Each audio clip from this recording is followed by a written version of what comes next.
Since late antiquity, we constantly deal with illuminated manuscripts, and we're not going to get through the Romanesque without doing the same. And we're going to be looking at a couple of different manuscripts. The first being the Bury Bible.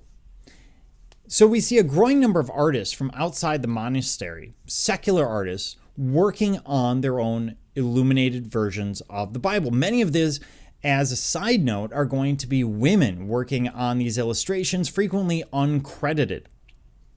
And here we see both scenes framed. These would be scenes that would be on a carpet page right next to the actual text. And again, most people are not literate. You need the images in order to decode what the language is telling you. Both are Old Testament scenes. The first one, Moses and Aaron proclaiming law to the Israelites, and beneath we see Moses pointing out clean and unclean beasts. So in terms of style and portrayal, we see very delicate gestures, very delicate work, a lot of detail.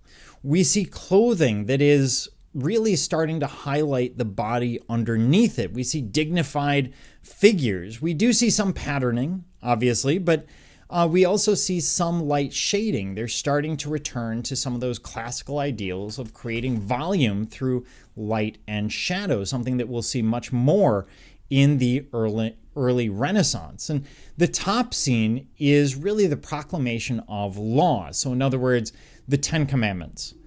So we have Aaron and Moses being depicted with horns because of his role. It's just his symbol because of his questioning God and God's abilities prior to leading the people up to the Holy Land, although he can never enter it.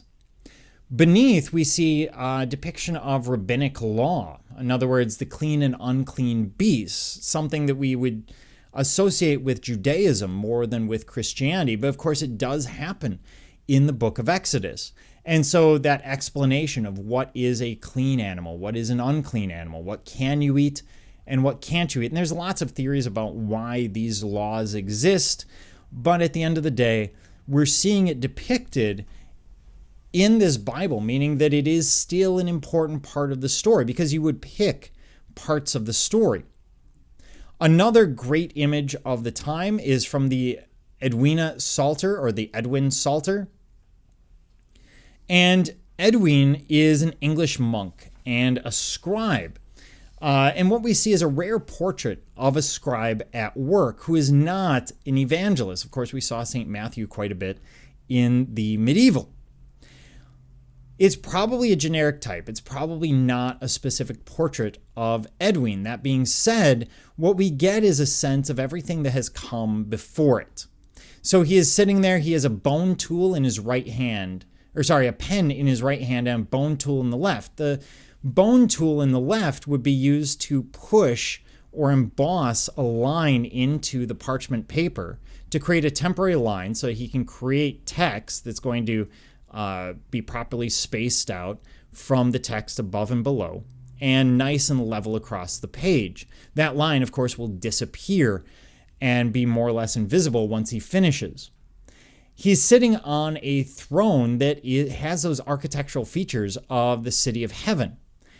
Well, that makes sense. He is writing the Bible. And so it reflects the fact that sort of the voice of God is passing through him as he is creating this image of the Bible. And we have an inscription surrounding it telling us about Edwin the scribe.